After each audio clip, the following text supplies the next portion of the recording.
হয় মান্নতের কারণে না, দোয়ার কারণে পরিবর্তন হয়।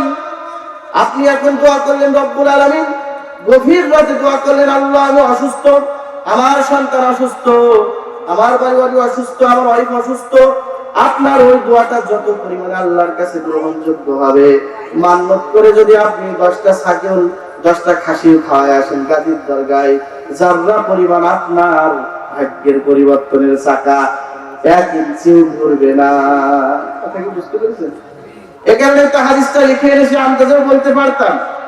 নবীজি বলছেন ফাইন্নাহু লা ইয়ারুদ্দু শাইআ, মান্নত কোন জিনিসকে ফিরায় দেয় না। বদর উহুদ প্রান্তরে কোরআন নিয়ে অন্তরে জীবন যারা করেছিল দান, এই 1000 বছর পরে আজ সেই কোরআনের তরে আমার গান তাদের পথে করছে আহ্বান, আমার গান তাদের পথে করছে আহ্বান। বদর উহুদ প্রান্তরে কোরআন নিয়ে অন্তরে জীবন যারা করেছিল দান, এই 1000 বছর পরে আজ সেই কোরআনের তরে আমার গান তাদের পথে করছে আহ্বান, আমার গান তাদের পথে করছে আহ্বান। আজকে কেন আমার দেশের পথে প্রান্তরে আল কোরআনের পাখিগুলো রক্ত ঝরে, ঠিক কিনা? আজকে কেন আমার দেশের পথে প্রান্তরে আল কোরআনের পাখিগুলো রক্ত ঝরে। কে আছো আজ তুমি জেগে ওঠো নওজোয়ান, কে আছো আজ তুমি জেগে ওঠো নওজোয়ান, আল কোরআনের জন্য তোমার কাঁদে নাকি প্রাণ। বদর উহুদ প্রান্তরে কোরআন নিয়ে অন্তরে জীবন যারা করেছিল দান, এই 1000 বছর পরে আজ সেই কোরআনের তরে আমার গান তাদের পথে করছে আহ্বান, আমার গান তাদের পথে করছে আহ্বান। কোন কারণে মরছো ঢুকে হাইরে মুসলমান, ওই শোনো আজ কোরআন তোমায় করছে আহ্বান, ঠিক কিনা? হে জাতি, স্মরণ রাখতে হবে, হুঁশিয়ার সাবধান হতে হবে। 100 বছর পরে তুমি তোমার কোরআনকে পার্লামেন্টে নিয়ে যাওয়ার ক্ষমতা শক্তি তোমার আল্লাহ তাআলা এই দিন খুলে দিয়েছে। এখন যদি তুমি এই দিনটা না ধরে রাখতে পারো, কোরআনকে পার্লামেন্টে এই সময় নিয়ে যেতে পারো এবার, তাহলে বিগত দিনে যেমন মার খেয়েছে এমন একটা দিন আসবে, মার খাইতে খাইতে হুজুরদের পাঞ্জাবি ঠিক থাকবে না। এখনো ঐক্য গ্রহণ করতে তোমরা পারোনি, বিগত যেমন 100 বছর পারোনি, সামনে 100 বছর কোরআনের আইন বাস্তবায়ন করা সম্ভব নয়। এজন্য কোরআন এখন আহ্বান করছে, এখন সময় আমাদের পার্লামেন্টে এই কোরআনটা নিয়ে যাওয়ার। কথা বলেন ঠিক কিনা? কোন কারণে মরছো ঢুকে হাইরে মুসলমান, ওই শোনো আজ কোরআন তোমায় করছে আহ্বান। বীর খালিদের মতো তুমি ধরো জুলফিকার, বীর খালিদের মতো তুমি ধরো জুলফিকার, তোমার হাতে উড়বে আবার বিজয়ের নিশান। কথা বলেন ঠিক কিনা? বদর উহুদ প্রান্তরে কোরআন নিয়ে অন্তরে জীবন যারা করেছিল দান, এই 1000 বছর পরে আজ সেই কোরআনের তরে আমার গান তাদের পথে করছে আহ্বান, আমার গান তাদের পথে করছে আহ্বান।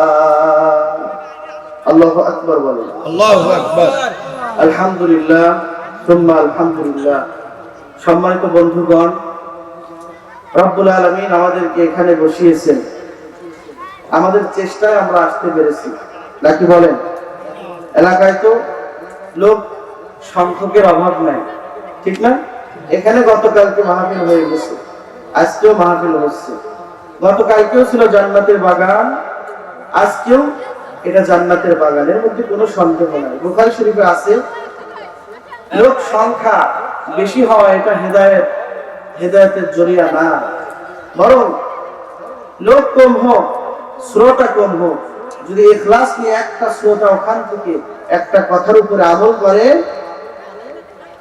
তাহলে ওই মাহফিল সার্থক হবে। কোটি টাকা দিয়ে প্যান্ডেল করে, টাকা খরচ করে, কিন্তু মানুষের হেদায়েত হয় না, আছে না নাই? এত টাকা খরচ করে এক একটা পাড়ায় 2টা 3টা 4টা 5টা মাহফিল হচ্ছে, কিন্তু মানুষের পরিবর্তন নাই। কারণ মানুষ এরা ভেবেই নিয়েছে আর বলেই নিয়েছে, হুজুর আপনারা শুধু বকবেন, আমরা শুধু একটু কানের সুখের জন্য শুনবো, কিন্তু পরিবর্তন আমল করব না। বলেন, হাজার মাহফিল শুনে কোনো লাভ আছে? আমরা যা জানি অনেক জানি, বক্তার চাইতেও আমরা বেশি জানি, তবে আমরা গুছায় বলতে পারি না, কি ঠিক না? মানতে পারি না, মানার মধ্যেই কামিয়াবি। মাহফিল খুব হচ্ছে প্রতি বছর, আর বক্তাদের গরম হয়, টাকার গরম, ঠিক না? বাজেটওয়ালা বক্তারা আসলে লোক হয় না। এখানে যদি একটা ভাইরাল বক্তা তাকে আনা হতো, টিকটকে ভাইরাল, ইউটিউবে ভাইরাল, এখানে জায়গা দিতে পারতেন না, গাড়ি রাখার জায়গা হতো না এই মাঠটায়। তাহলে মানুষ আছে ভাইরাল বক্তাকে দেখতে, প্রকৃতপক্ষে হেদায়েত নিতে আসে, কোনো ফায়দা নেই। তাই তো রব্বুল আলামিন বলছেন, লিমা তাকুলুনা মা লা তাফআলুন, কেন এই কথা বলো যে কথা তুমি নিজেই মানো না? আমরা বলছি, একদল মানুষ বলছে, আল্লাহর দিকে ডাকছে, কিন্তু এদের কথা শুধু কণ্ঠনালী পর্যন্ত শেষ, এরা নিজেরা আমল করতে পারে না, আমরা নিজেরা আমল করতে পারি না। এ কারণে আমাদের কথা গ্রহণযোগ্য হয় না। এখন বক্তাদের চিন্তা ভাইরাল হতে হবে, আর কমিটির চিন্তা ভাইরাল বক্তা আনতে হবে, কি ঠিক না? যদি একটা বক্তা ভালো আলেম, তার অস্ত্র নাই, একে দাওয়াত দিলে কেমন হয়? ওরে বাবা, এ তো হবে না, কেউ চেনে, এর নাম তো আগে কখনো শুনিনি, এ লোক হবেন না। কেন বাবা? আলেম, প্রকৃত আলেম আসবে, তার কদর করতে পারো না। একজন গায়ক শিল্পী, এখন বক্তা সহি করে তেলাওয়াত করতে পারে না, তাকে আপনারা স্টেজে উঠাই দিচ্ছেন, বয়ান করো, কিন্তু প্রকৃত আলেম আলোচনা করবে, মাঠে লোক নাই, মাঠে কি নাই? লোক নাই। তা আমাদের চিন্তাধারা ভাইরাল বক্তা, কমিটির চিন্তা ভাইরাল বক্তা, আর বক্তার চিন্তা মাঠ কাঁপাইতে পারলে পকেটে টাকা আছে বলো। কিন্তু আজকের এই যে মাহফিল, সাধারণ ভাবে দেখেন, বক্স নাই, কিছু নাই, বরং যা ছিল কালকে আজকে তার কিছুই নাই, শুধু মাইকলা আছে, লোক সংখ্যা নাই। আল্লাহ জানে মা বোনরা কত সংখ্যক আছে, আমি জানি মা বোনরা সব জায়গায় বেশি থাকে, মা বোনদেরকে আল্লাহ বেশি পছন্দ করেন, আর ওনাদের দিলটা হলো নরম, তারা ইসলামের জন্য আপ্রাণ চেষ্টা করে, ইসলাম মানার জন্য তারা বেশি ধার্মিক হয়। তারপরেও মা বোনদেরকে আল্লাহ রাসূল সাল্লাল্লাহু আলাইহি ওয়াসাল্লাম বলেছেন তারাই বেশি জাহান্নামী। কেন তারা বেশি জাহান্নামে যাবে, কি কাজ করলে, কি করণীয় করলে, এই বিষয়ে আমি ইনশাআল্লাহ আমার আলোচনার মধ্যে কিছু কথা আমি তাদের জন্য বলবো ইনশাআল্লাহ। তো আসলে আমরা যা চোখে দেখি আর যেটা মনে করি, এটা আল্লাহর আসমানে কবুল নাও হতে পারে। আমরা মনে করি মাহফিলে লোক সংখ্যা নাই, যে কি হবে, কিন্তু হতে পারে আজকের মাহফিল আল্লাহর কাছে কবুল, আজকের মাহফিলে আল্লাহর কাছে কবুল। এখানে কোনো বাজেট নেই, আমাকে এমনিই বলেছে, না পোস্টারিং না পোস্টার, আমরা বক্তাকে সিলেক্ট করে দিই, আমি প্রধান বক্তা, উনি দ্বিতীয় বক্তা। কেন এগুলো? কেন এগুলো? বৈষম্য, এগুলো বন্ধ করতে হবে সমাজ থেকে। আমাকে প্রধান বক্তা তো আমি কখনো বলিনি যে আমার বলেন প্রধান বক্তা। প্রধান বক্তা কি? আমি তার ছাত্র হওয়ার যোগ্য রাখি না, হয়তো আমলের দিক থেকে আমার চেয়ে বয়সে অনেক বড়। প্রধান দ্বিতীয় আমরা ভাগ করে দিয়েছি। কেন? একটা মাদ্রাসায় শিক্ষক যদি 5 জন থাকে, একজনকে বড় হুজুর বানায়, বলে যে বড় হুজুর বলে ডাকবি সবাইকে, মানে ওই হুজুরকে কি করবি, ছাত্রদের বলে দেয় যে আমাকে বড় হুজুর বলবি, আর যারা আমার লেভেলে নিচে আছে তাদেরকে ছোট হুজুর বলে সম্বোধন করবি। নাউজুবিল্লাহ। ছোট হুজুর বড় হুজুর ইসলামে এমন কিছু নাই। আমরা ভাগ করেছি, পৃথক করেছি, এগুলো ঠিক না, এগুলো বৈষম্য। সব জায়গায় বৈষম্য। দিন শিখতে যাবেন বৈষম্য, দরকার নাই তো এগুলো। আলোচনা যেই করুক সেই শ্রেষ্ঠ, সেই শিক্ষক। আমি যদি এখন চেয়ারে বসি, কালকে আমি এখানে বসে আলোচনা শুনেছি, আমি ছাত্র ছিলাম, আজকে আলোচনা করছি, আমি এখন শিক্ষক। এখন বসে যাব, হুজুর আলোচনা করবেন, আমি হব ছাত্র, হুজুর হবে শিক্ষক। আপনি আলোচনা করবেন, আপনি শিক্ষক, আমি ছাত্র। এটাই ইসলামে। বেশি বাড়াবাড়ি করা যাবে না, কিন্তু আমরা যে পরিমাণে বাড়াবাড়ি করি। জরুরি কিছু কথা বলছি, আপনারা কি রাগ করছেন? তারপরে কিছু জরুরি কথা বলবো, যেহেতু এখনো সময় অনেক রাত বাকি। মান্নতের মাহফিল যেহেতু, মান্নত সম্পর্কে দু একটা কথা বলা দরকার। সব বিষয় মিলাই কিছু কথা বলা হবে ইনশাআল্লাহ আজিজ। আপনারা থাকবেন না ভাগবেন? আপনারা ভাগলে সমস্যা নেই, খালি মাঠে ওয়াজ করবো। মাইকেল অরবিন্দ ভাই আছে, উনি থাকবে, আর ইউটিউবার ভাইরা যে একজন এসেছে তারা থাকবে। এখানেই পরীক্ষা হবে কারা প্রকৃত মুমিন।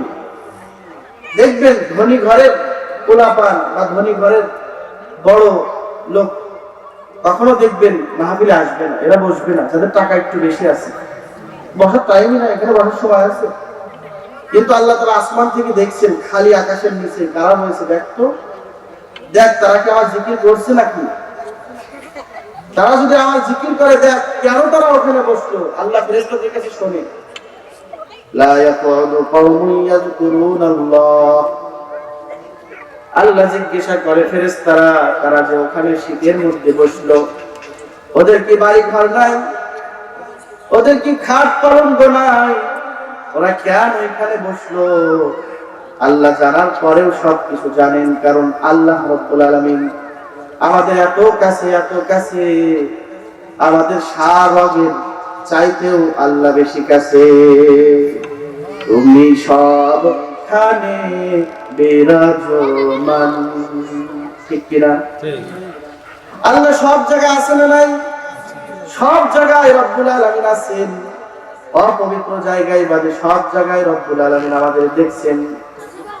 ওয়া নাহনু আকরাবু ইলাইহি মিন হাবলিল ওয়ারিদ। ও বান্দা কোথায় যাও, আমি তোমার দুই কাছে, দুই কাঁধে দুইটা ফেরেশতা নিযুক্ত করেছি। কিরামান কাতিবিনা ইয়ালামুনা মা তাফআলুন ইন্নাল আবরারা লাফি নাঈম। কিরামান কাতিবিন, দুইটা ফেরেশতা তোমার কাঁধের মধ্যে নিযুক্ত করে দিয়েছি। কোথায় যাচ্ছ, কি ভালো কাজ করছো হে বান্দা, সাথে সাথে এই ফেরেশতারা লিখে ফেলছে। কোনো সুযোগ নাই, গুনাহ করে ফেলেছো কিন্তু ফেরেশতারা লেখেনি, এমন হওয়ার কোনো। আবার সওয়াব করে ফেলেছো। রাতের গভীর, কেউ নাই ঘরের মধ্যে, তোমার স্ত্রী ঘুমায়, তোমার মেয়ে ঘুমায়, সকলে ঘুমায়, কেউ নাই। তুমি রাতের আধারে উঠে তুমি একবার আল্লাহ বলে ডাক দিছিলে, কেউ শুনে নাই। নীরব নিস্তব্ধ, কেউ তোমার আওয়াজটা শুনে নাই। একবার আল্লাহ বলেছিলে মনে মনে, ওটাও ফেরেশতারা লিখে রেখেছে। হাসরের কঠিন দিনে যদি আমলনামা আল্লাহ হাতে দিবেন, সেদিন দেখতে পারবেন ও রব্বুল আলামিন, এই যে গভীর রাতে একবার আল্লাহ বলে ডাক দিছিলাম, ইচ্ছা করে ডাক দেয়নি, শুধু মুখ ফসকে বের হয়ে গেছিল, হালকা বুকের ব্যথার কারণে আল্লাহ বলে ডাক দিছিলাম। ও মালিক, দেখি এই কিতাবের মধ্যে তো দেখছি লিপিবদ্ধ আছে।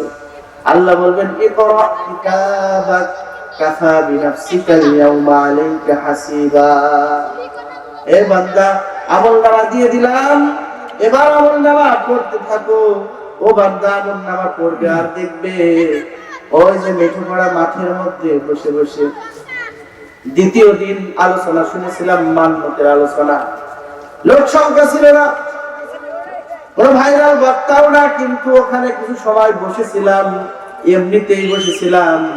কিন্তু আল্লাহর আদালতে ওইটা বড় সরকারে দেখানো হয়েছে।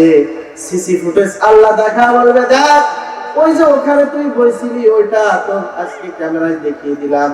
আসলে কঠিন দিনে সবাই দেখবে আর বলবে এরা কোথায়, আসো জুম করে করে দেখানো হবে চেহারা, আর বলবে যা যা সেদিনের দিনের জন্য আমি খুশি হয়ে গেলাম, যা আজকে তোরা জান্নাতে চলে যা। ওসিলা আল্লাহ যে কি দয়ালু, শুধু ওসিলা তালাশ করে। আল্লাহ শুধু ওসিলা তালাশ করে বান্দাকে মাফ করে দেওয়ার জন্য, ক্ষমা করে দেওয়ার জন্য। সব সময় রব্বুল আলামিন ওসিলা তালাশ করে, কোন ওসিলায় বান্দাকে ক্ষমা করে দেওয়া যায়। ওই যে একটা বেশ্যা মহিলা দীর্ঘদিন পর্যন্ত খারাপ কাজ করেছে, অন্যায় করেছে, ওই মহিলা দীর্ঘদিন পর্যন্ত বেশ্যা যাকে বলে, নিজের শরীর বিক্রি করে টাকা উপার্জন করেছে, নিজের শরীর বিক্রি করে টাকা উপার্জন করেছে, জাহান্নামের ফয়সালা হয়ে গেছে, সে সবচেয়ে বড় অপরাধী। কিন্তু মরুভূমি দিয়ে যাওয়ার সময় একটা কুকুরের জিহ্বা বাহির হয়ে গেছে পানির পিপাসার জন্য।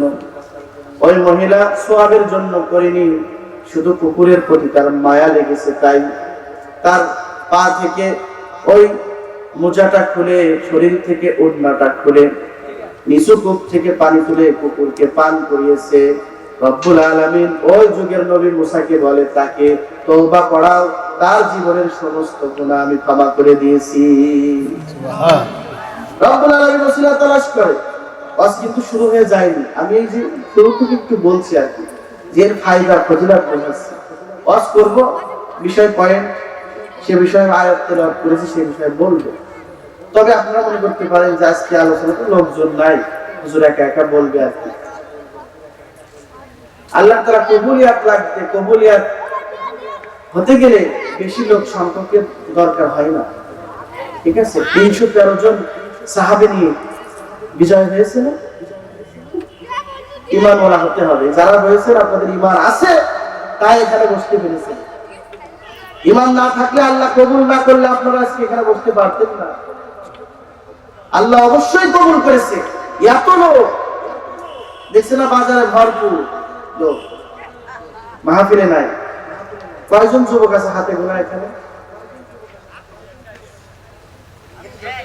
এজন্য সম্মানিত বন্ধুগণ, রব্বুল আলামিন আমাদের আজকের এই মাহফিলটা যেন কবুল করেন, আমরা সকলে করি আমিন। তো আমাদের এই মাহফিলে যেহেতু রব্বুল আলামিন এনেছেন, সেহেতু রব্বুল আলামিনকে থ্যাঙ্কস জানাইতে হবে না? সকলে আমরা তার উপরে কৃতজ্ঞতা আদায় করছি, পড়ছি আলহামদুলিল্লাহ। আলহামদুলিল্লাহ। লক্ষ কোটি দরুদ এবং সালাম মানবতার মুক্তির দূত, মানবতার কান্ডারি আহমদ মুস্তাফা মুহাম্মদ মুস্তাফা, যার আগমনে আধার ঘিসে মানবতার পূর্বে দিগন্তে নতুন সূর্যের উদয় হয়েছিল। মানুষের মুক্তির জন্য মানুষের হাতে যে নবী তায়েফের জমিনে রক্ত ঝরিয়েছিলেন, সে নবী মুহাম্মদ, যিনি না আসলে পৃথিবী ধারা পৃষ্ঠে কোনো কিছুই সৃষ্টি হতো না, সে নবীর উপরে আমরা সকলে দরুদ পেশ করছি, সকলে পড়ছি সাল্লাল্লাহু আলাইহি ওয়াসাল্লাম। প্রিয় বন্ধুগণ, আমি আয়াতে কারিমা তেলাওয়াত করেছি, ওয়া ইবাদুর রহমান আল্লাযীনা ইয়ামশুনা আলাল আরদি হাওনা। সূরা ফুরকান থেকে আয়াত তেলাওয়াত করেছি, 63 নম্বর আয়াত, কুরআনুল কারীমে 25 নম্বর সূরা, সূরা আল ফুরকান। সূরা আল ফুরকান, এই ফুরকান সূরা কেন নাযিল হলো আমি সেটাও বলবো। তবে আগে বলবো, যেহেতু আজকে আমরা মানবতের মাহফিলে এসেছি, যেহেতু মানবত সম্পর্কে আমরা কিছু কথা অবশ্যই শুনবো। আজকে ভুল ভ্রান্তি আমরা আজকে ভেঙে দিব ইনশাআল্লাহ। মানবত নিয়ে আমাদের সমাজে অনেক মানুষের প্রশ্ন আছে, কথা বলেন ঠিক কিনা? আছে না নাই?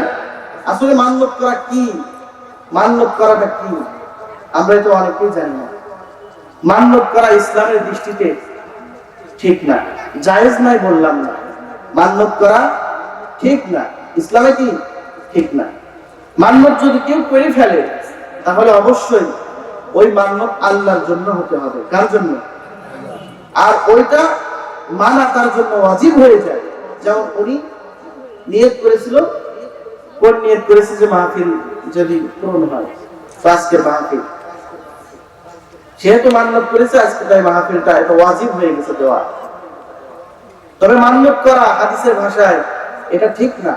মান্যত করলেই যে আপনার জীবনের সমস্ত যে বিষয়ে মান্যত করলেন ওইটা পুরা হয়ে যাবে, ওর কারণে হয়েছে, এইটা মনে করাটাও এক প্রকার ঠিক। এক প্রকার কি, আজকে একটু বোঝেন ভালো করে, এটা মাসালা। শুধু ওয়াজ শুনলেন, চিল্লায় চলে গেলাম, কিছুই বুঝলেন না। মাসালাগুলো শোনেন, তারপর একটু ওয়াজ করবেন আর কি। তাহলে আমরা জানলাম কি, মান্যত করা ঠিক না। মান্যত করা, ধরুন আমি পরীক্ষা দিয়েছি, তো পরীক্ষার আগে আমি নিয়ত করলাম যে আল্লাহ যদি পাশ করি তাহলে একটা ছাগল খাওয়াবো। কি খাওয়াবো? ছাগল খাওয়াবো। বলতে ছাগল মাদ্রাসা বা কোথাও দরগায় দেবো। সম্পূর্ণরূপে এটা নাজায়েজ, শিরক। কোথায় মান্যত করতে হবে আমরা এখনো জানি না। গাজীর দরগায় যায়, আছে না নাই? নিজে খেতে পারে না, ওর বাপ পরনে কাপড় নাই, ও গাজীর দরগায় যে একটা বড় আস্তা ছাগল দিয়ে এসেছে। চাল চালিয়ে জান্নাতে যাবে। সম্পূর্ণরূপে হারাম। উনি মনে করলো সওয়াব হয়েছে, কিন্তু শিরক করলেন। আর শিরক গুনাহ আল্লাহ ক্ষমা করে না। ইন্নাল্লাহা লা ইয়াগফিরু আন ইউশরাকা বিহি ওয়া ইয়াগফিরু মা দুনা যালিকা লিমান ইয়াশা ওয়া মান ইউশরিক বিল্লাহ ফাকাদ যাল্লা যালালান বাঈদা। ফাকাদ যাল্লা যালালান বাঈদ, দুইটা আয়াত আছে। তো আল্লাহ তাআলা সব ক্ষমা করে দেন, শিরক গুনাহ আল্লাহ ক্ষমা করেন না। কোথায় মান্যত করবেন সে ব্যাপারে জানতে হবে না? মান্যত এটা মসজিদেও করতে পারবেন না। কি শুনলেন নাকি? হুজুর এতদিন তো শুনেন, বলুন আপনি আমি সব কথা যদি মসজিদেই বলে দিই তাহলে আজকে কি কথা? আজকে বলছি আর কি। তো মান্যত এটা হাদিসে মান্যত করা জায়েজ না। এই কারণে এই ব্যাপারে আব্দুল্লাহ ইবনে ওমর রাদিয়াল্লাহু তাআলা আনহু থেকে বর্ণনা, নাহান নবী সাল্লাল্লাহু আলাইহি ওয়াসাল্লাম আনিন নাস, আল্লাহর নবী সাল্লাল্লাহু আলাইহি ওয়াসাল্লাম মান্যত করতে নিষেধ করেছে। হাদিস, আল্লাহর নবী মান্যত করতে নিষেধ করেছে। মান্যত করতে কি করেছে? আপনারা শুনছেন তো? মান্যত করতে নিষেধ করেছে। পেঁচ বাজায় না যে হুজুর মান্যত করতে হারাম বলেছে, না জায়েজ বলেছে।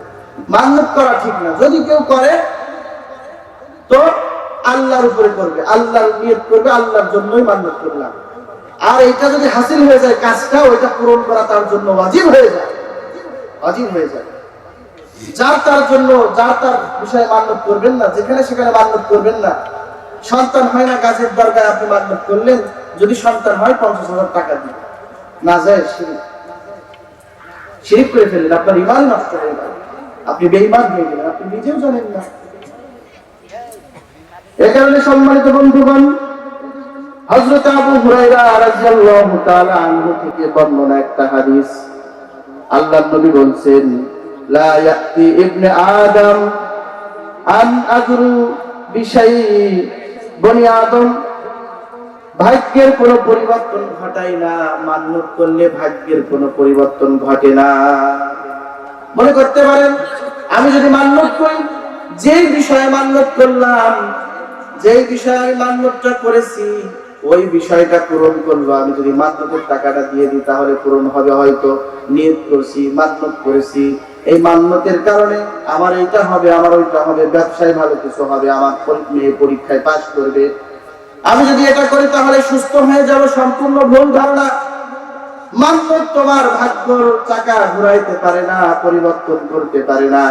একমাত্র তাকদীর, কপালের লিখন আর দুয়াই তোমার ভাগ্য পরিবর্তন করতে পারে। কথা কি বুঝতে পেরেছেন আপনারা?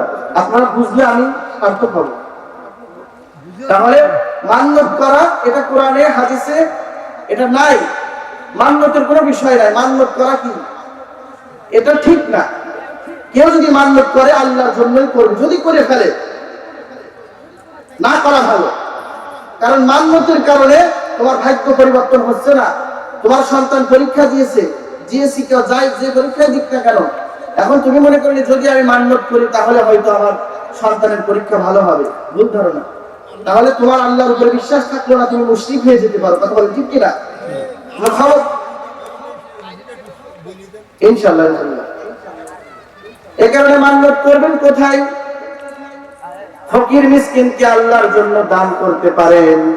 মান্যত না করে মাদ্রাসার কাজ চলছে, যেখানে ইচ্ছা সেখানে দান করতে পারেন। যেখানে কোরআনের আওয়াজ চালু হয়, যেখানে কোরআনের তালিবুল ইলমরা কোরআন তেলাওয়াত করে, মহাগ্রন্থ আল কোরআন পড়েন, ওখানে আপনি দান করতে পারেন। রব্বুল আলামিন দান করে দিলাম, বালা মুসিবত তুমি সব দূর করে দাও, জীবনের সমস্ত রব্বুল আলামিন আমার যত শরীরে রোগ ব্যাধি আছে সব তুমি মুক্তি করে দাও। এই নিয়তে যদি আপনি দান করেন, সদকা করেন, সদকার জন্য জীবন পরিবর্তন করে দেয় কে? আল্লাহ। ভাগ্য পরিবর্তন হয় মান্যতের কারণে না, দুয়ার কারণে পরিবর্তন হয়। আপনি এখন দোয়া করলেন রব্বুল আলামিন, গভীর রাতে দোয়া করলেন, আল্লাহ আমি অসুস্থ, আমার সন্তান অসুস্থ, আমার বাড়ি অসুস্থ, আমার ওয়াইফ অসুস্থ। আপনার ওই দোয়াটা যত পরিমাণে আল্লাহর কাছে গ্রহণযোগ্য হবে, মান্যত করে যদি আপনি 10টা ছাগল 10টা খাসি খাওয়ায় আসেন গাজীর দরগায়, যারা পরিমাণ আপনার ভাগ্যের পরিবর্তনের চাকা 1 ইঞ্চিও ঘুরবে না। কথা কি বুঝতে পেরেছেন? এখানে তো হাদিসটা লিখে এনেছি, আন্দাজেও বলতে পারতাম। নবীজি বলছেন ফাইন্নাহু লা ইয়ারুদ্দু শাইআ, মান্যত কোন জিনিসকে ফিরায় দেয় না। মান্যত কোন জিনিসকে কি করে না? ফিরায় দেয় না। এজন্য বুঝে শুনে মান্যত করতে হবে। মান্যত করবেন আল্লাহর জন্য করবেন, আল্লাহ ব্যতীত কোন হুজুরের নামে, কোন মাদ্রাসার নামে বা কোন মসজিদে মান্যত করা যাবে না। মান্যত না করে আপনি সদকা করে দেন, কিছু টাকা ফকির মিসকিনকে দান করেন। আর যদি করেই ফেলেন তাহলে এতিম মাদ্রাসা কোথায় আছে? আপনাদের এটাও এতিমখানা। এখানে যে আপনি যেটা করলে ভালো হয়, যে নিয়তটা করেছেন ওইটা পুরো করবেন, ওটা করা আপনার ওয়াজিব। কিন্তু আপনি যে এখানে যান, ওখানে যান, গাজীর দরগায় যান, তারপরে আমাদের ওখানে 12 বাজার আছে, বলুর মেলা আছে, চৌগাছায় বলুর মেলা। বলুর মেলায় শুধু সেজদার পর সেজদা, শুধু সেজদার পর সেজদা, ছাগলের অভাব হয় না। আর এগুলো কারা খায় জানেন? যারা সারা রাত ধরে কি করে? তাহাজ্জুদ পড়ে। কোথায় তাহাজ্জুদ পড়ে জানেন? মেলার মধ্যে মেয়ে নিয়ে যারা তাহাজ্জুদ পড়ে তাদেরকে খাওয়ায়। নাউজুবিল্লাহ মিন যালিক। গোসল করে না, 40 দিন পরে গোসল করে একটা পীর এসে। গোসল করা শেষ হওয়ার সাথে সাথে ওই পানিগুলো মুরিদেরা খেয়ে নেয়, এমনকি বোতলে ভরে নিয়ে যায়। ও বাবা, তোমার এই পানি ওষুধের চাইতে বেশি কাজ করবে। নাউজুবিল্লাহ। মানুষ কোন জায়গায় আছে এখন? এত কোরআন হাদিস শুনে চৌগাছার পাশে বড় মাদ্রাসা, আরাধ্যা মাদ্রাসা, যেখানে আমি পড়েছি। আরাধ্যা মাদ্রাসা এত হুজুর, আরাধ্যা মাদ্রাসার হুজুরদের জন্য আশেপাশে কোনো ইমাম আসতে পারে না। সব জায়গায় তারা 10 জন 15 জন করে ছাত্র ফিট করা আছে, তারা নামাজ পড়ে। আর আশেপাশের এলাকায় বাড়িতে খাবার খায়। এক একজনের বাড়ি কত দূর দূর, ওই দিনাজপুর, রাজশাহী, নীলফামারী, কত দূর থেকে ছাত্র আসে ওখানে পড়তে। আপনাদের মাসনা মাদ্রাসা, মাদারীনগর মাদ্রাসা, আরাধ্যা মাদ্রাসা, দোয়াটানা মাদ্রাসা, ওই যে সুতিকা মাদ্রাসা, ছাত্র ভরপুর। কত দূর থেকে ছাত্র আসে ওখানে পড়তে। গেলেই প্রাণটা ঠান্ডা হয়ে যায়। ও মাদ্রাসায় গেলেন, এতিম খুঁজলেন, আর বললি বাবা এতিম মানুষ, তোকে কিছু টাকা হাদিয়া দিয়ে দিলাম পুতা। এইটা করলে যে সওয়াব পাবেন, 10টা খাসি খাওয়াইলে সেই সওয়াব কোনোদিন পাবেন না। কথা কি ক্লিয়ার? কি ভেজাল আছে? সাফ করছে, ঠিক আছে? আপনি ভুল ধারণা এগুলো কখনোই করবেন না। মাজারে মান্যত করবেন না। আসলে মাজারওয়ালার কি লাগবে? কোন মাজারওয়ালার কি লাগবে? মাজারে মাসারি টাকা রেখেছেন, অথচ রাস্তার আশেপাশে ঢাকা শহরে কত জায়গায় একটা বিছানা নাই। এই শীতের সময় কত মানুষের কাপড়ের অভাব নাই, আমাদের কাপড়ের তো অভাব নাই। এক একদিন এক একটা করি, কম্বলের অভাব নাই। কিন্তু কত রাস্তাঘাটে শীতের সময় দেখেন, কমলাপুর স্টেশনে যান, ঢাকা কমলাপুর স্টেশনে গেলে দেখবেন তারা ফুলের উপরে ঠান্ডার মধ্যে শুয়ে আছে। আর কি গায়ে জানেন? চট, ছালার চট। একটা কলার খোসা খেয়ে আপনি ওই খোসাটা ফেল দিতে দেরি, দূর থেকে ছোট বাচ্চা এসে ধরতে দেরি না, কলার খোসা খায়। কত ভালো আপনাকে আমাকে রেখেছে। আপনি এদেরকে না দিয়ে দরবারে যারা একটু একটু জিকির টানে, আর যারা মুতে পারে না, একবার তারা গোসল করে মাসে একবার, তাদেরকে আপনি খাওয়ায় আসলেন আর মনে করলেন যাক আমার মান্যত পূরণ হয়ে গেছে। এরা তো পীর না, এরা ক্ষীর। আপনার বাড়িতে আপনার মা বাবা আছে, ওই মা বাবাকে যদি আপনি খাওয়ান, 10 টাকা দিয়ে বলেন, যদি বাবা এই যে 10 টাকা দিলাম, মাহফিলে যাচ্ছ, যাও একটা চা পান খেও, বাবা যেই দোয়া দিবে 10,000 টাকা মান্নত করে কবরে বা মাজারে দিয়ে আসলেও সে সওয়াব পাবেন না। তোমার বাবা তো বড় পীর, আব্দুল কাদেরের নাম শুনেছি পীর, বড় পীর, খাজা মঈনুদ্দিন চিশতির নাম শুনেছি বড় পীর, কিন্তু তোমার বাবা তাদের চাইতেও বড় পীর, ঠিক কিনা?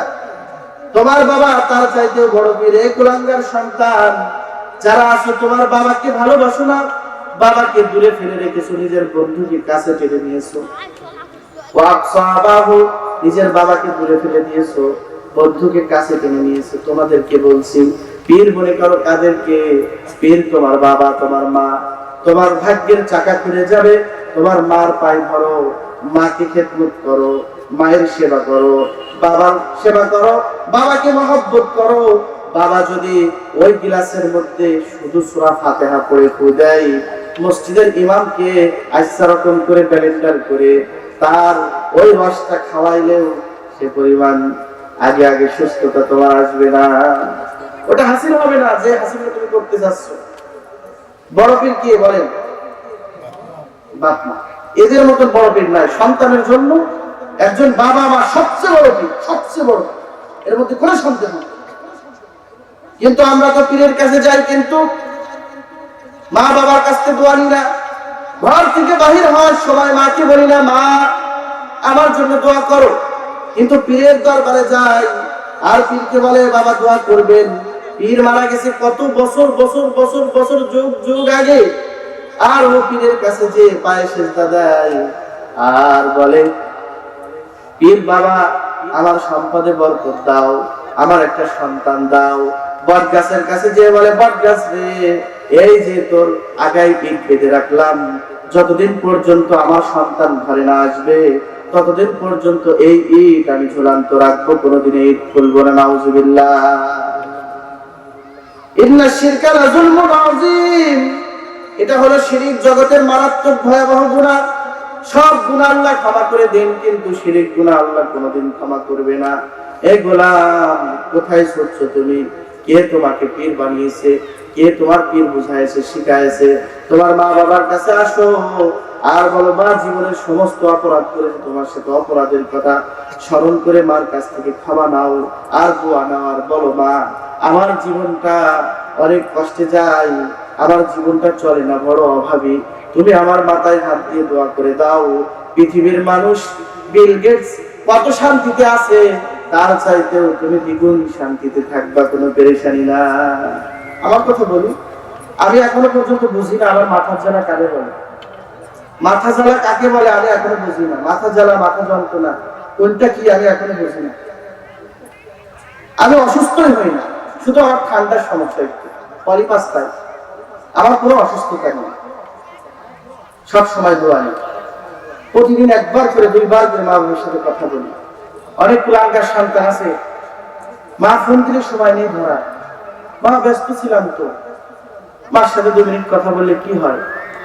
চাকরিতে থাকে আর আসে না বাড়িতে, বউ নিয়ে থাকে ওখানে, খোঁজ খবর নেয় না মাকে, বাবার খোঁজ খবর রাখে না, 1 মিনিট ফোন দিয়ে কথা বলতে পারে না।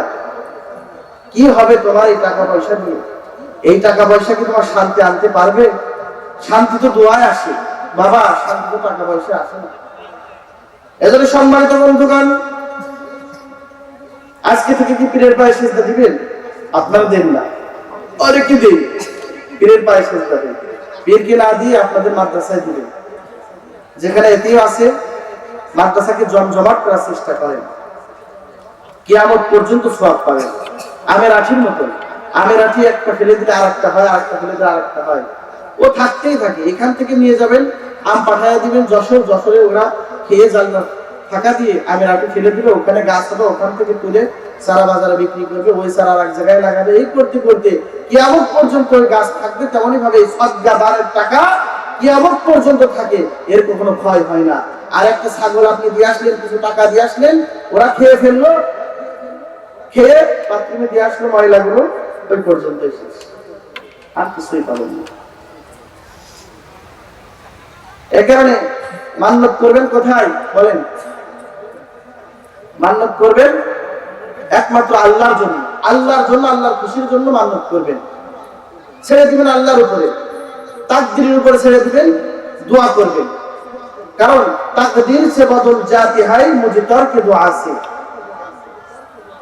জীবনের চাকা ঘুরায় দেয়, পরিবর্তন করে দেয়। আপনার চাকরি হচ্ছে না, আপনার সন্তান হচ্ছে না, আপনি সন্তান না হওয়ার জন্য দোয়া করেন, হওয়ার জন্য দোয়া করেন, রব্বি হাবলি মিনাস সালিহিন, রব্বি হাবলি মিনাস সালিহিন।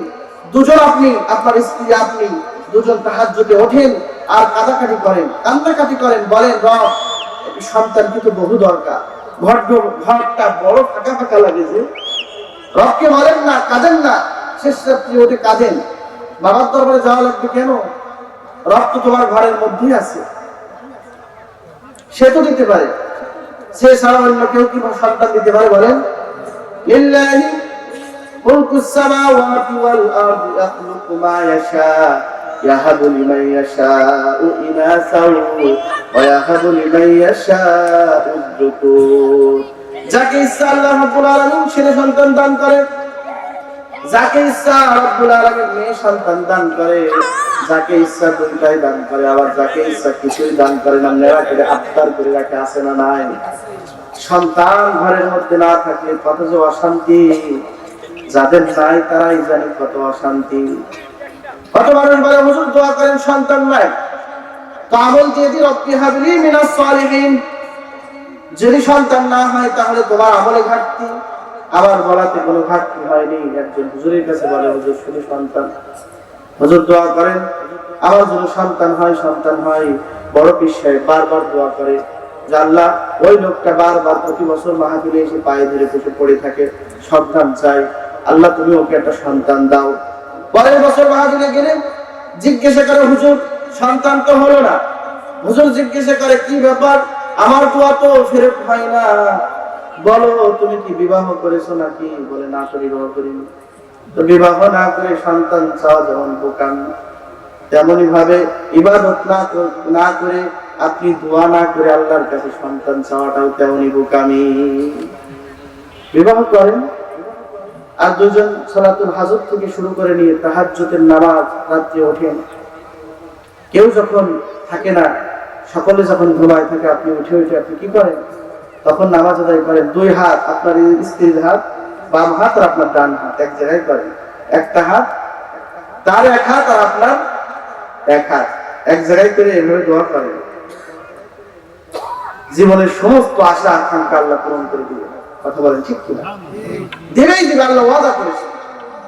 সেটা তো করেন না, তারা তো 40 দিন নামাজও করতে পারেন না, শুধু দোয়া করার কথা বলেন। এজন্য মান্নতের বিষয় তো বুঝলেন নাকি? মান্নত করা হাদিসে ঠিক নয়। যদি মান্নত করে ফেলেন তাহলে অবশ্যই সেটা পূর্ণ করতে হবে, আর মান্নত করবেন না। মান্নত না করে দান সদকা করবেন। আর সাদাকাতু তারাদ্দুল বালা, বালা মুসিবত দূর করে, ভালো কিছু বয়ে আনে সদকায়। সদকায় কি করে? ভালো কিছু বয়ে আনে, আপনার জীবন পরিবর্তন করে সদকায়, মান্নতে না। আল্লাহ আমাদের এই মান্নত করা থেকে হেফাজত করেন। মান্নত করা নাজায়েজ কিন্তু বলেনি, হারাম কিন্তু বলেনি। যেন বলেন না যে হুজুর এই কথা বলেছে, আবার দেখা যাচ্ছে আমার আশ্রম ধরেছে, হুজুর আপনি এই কথা বললেন কেন, প্যাচ লাগালেন কেন? বড় মুসিবতে আছি, এক জায়গায় খতমে পাঠায়নি, সেখানে মানুষ মারা গেছে। উনি ফোন দিয়ে বললো যে হুজুর একটু পাঠান, লাশের পাশে আমার বাবার পাশে একটু পড়বে। খবর নিয়ে দেখলাম আমার বাপ জীবনে নামাজও পড়েনি, কোরআনই মানিনি। তো এখন যদি আমি এই ছাত্রগুলো পাঠাই লাশের কাছে, মৃত্যু মানুষের কাছে যে পড়ে, ও তো জীবিত থাকতেই কোরআন মানিনি, এখন ওর সময় কি লাভ আছে আপনারা বলেন? এই নিয়ে কত পেশাল বাঁধিয়েছে যে হুজুর পাঠায়নি, এই করেছে তাই করেছে, আমার মনে কত বাজে কথা। কিন্তু যারা কাছেই থাকে তারা জানে আমি কেমন ভাবে চলাফেরা করি। আল্লাহ আমাদের এই মান্নত থেকে হেফাজত করে। সম্মানিত বন্ধুগণ, তো যেই বিষয়ে কথা বলতে চেয়েছিলাম সেটি হলো যে আয়াতে কারিমা আমি তেলাওয়াত করেছি, সেটা হলো রহমানের গোলাম কারা। কয়টা বাজে স্যার?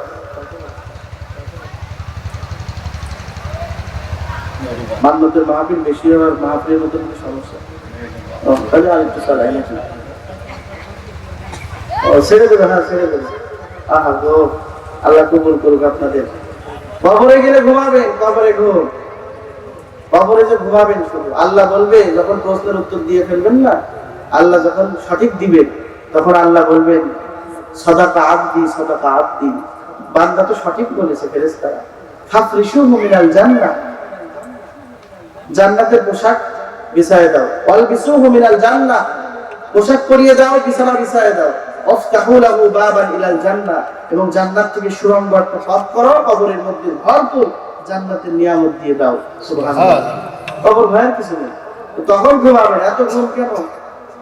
দুনিয়াতে এত ঘুম নেই, আজকে কোনো ঘুম নেই বলেন কেন আপনি? এই জন্য ছুটি দেবো না, দেরি করে ছুটি দেবো। তো সম্মানিত বন্ধুগণ, রব্বুল আলামিন বলছেন وعباد الرحمن الذين يمشون على الأرض هونا وإذا خاطبهم الجاهلون قالوا سلاما। রব্বুল আলামিন বলছেন রহমানের গোলাম কারা? কারা রহমানের গোলাম? কারা? আমি আল্লাহর বান্দা। আল্লাহ রব্বুল আলামিন বলছেন আমার বান্দা কারা? যারা আমার এই 12টি গুণ অর্জন করতে পারবে, 12টি গুণে গুণান্বিত হতে পারবে, তারা হলো আমার গোলাম। রব্বুল আলামিন তাদেরকে গোলাম হিসেবে স্বীকৃতি দিয়েছে। সুবহানাল্লাহ। আল্লাহর চাইলে গোলাম হওয়া যায় না, নামাজ না পড়ে আল্লাহর গোলাম হওয়া যায় না, রোজা না রেখে আল্লাহর গোলাম হওয়া যায় না, আল্লাহর বিধান মতন না চলে আল্লাহর গোলাম হওয়া যায় না। আল্লাহর গোলাম হতে গেলে গুণের প্রয়োজন হয়। আপনার যদি গুণ থাকে আপনি আল্লাহর গোলাম হতে পারবেন। আল্লাহ আপনার নামটা আল্লাহর গোলামের দফতরে লিখে দিবে। কিন্তু আপনার মধ্যে কোনো গুণ নেই, আপনার মধ্যে কোনো যোগ্যতা নাই, রবের খুশি করার মতন কোনো কাজ আপনি করেন না, আর আপনি মনে করেন আপনি আল্লাহর গোলাম হয়ে গেছেন। কিন্তু আল্লাহ বলছেন না না, আমার গোলাম যদি হতে চাও তাহলে 12টি কোয়ালিটি লাগবে। কি লাগবে? কোয়ালিটি লাগবে। 12টি গুণ শুনবেন নাকি জাগবেন? 12টি গুণ যা আমি মসজিদে এখন আলোচনা করিনি, আপনাদের জুমা মসজিদে তো আমি বিষয় ভিত্তিক ভাবে আলোচনা করার চেষ্টা করি, কিন্তু 12টি গুণ এই 5 বছর আসার পরে 12টি গুণ নিয়ে আমি কোনোদিন আলোচনা করিনি। আজকে নতুন, হ্যাঁ সত্য। বাবু তোমরা এখানে এসে বসো। বাবু তাবারকের ব্যবস্থা আছে, একটা চকলেট দেব, আসো।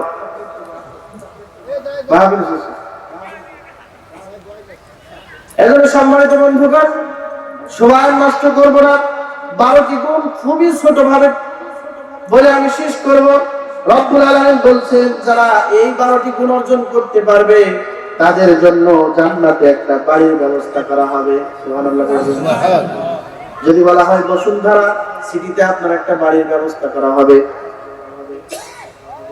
বুকিং দেওয়া হবে। অনেক বড় লোক আছে যে আমার লাগবে আমার লাগবে, ঠিক কিনা? দেখবেন কিছু বড় লোক আছে জমি পাইলেই কেনে, জমি শুধু বলেছে যে ওখানে জমি বিক্রি করবে, ওর কিনা লাগবে।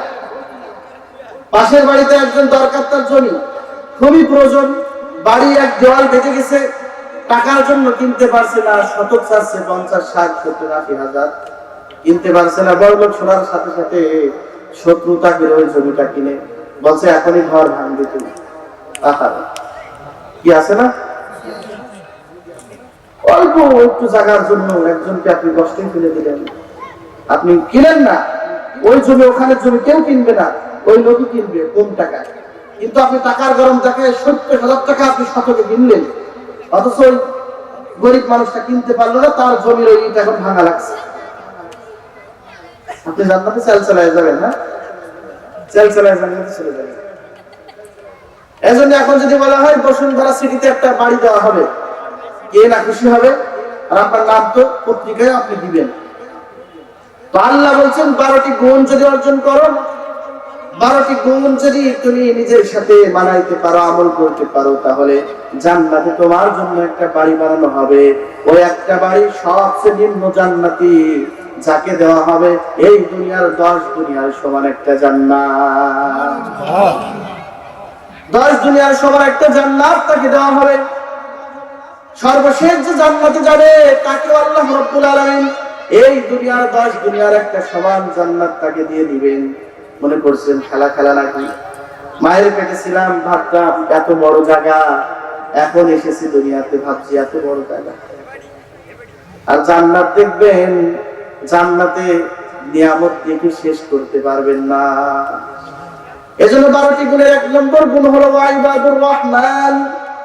ওয়াইবাদুর রহমান, রহমানের গোলাম তারা। ওয়াইবাদুর রহমানিল্লাযীনা ইয়ামশুনা আলাল আরদি হাওনা।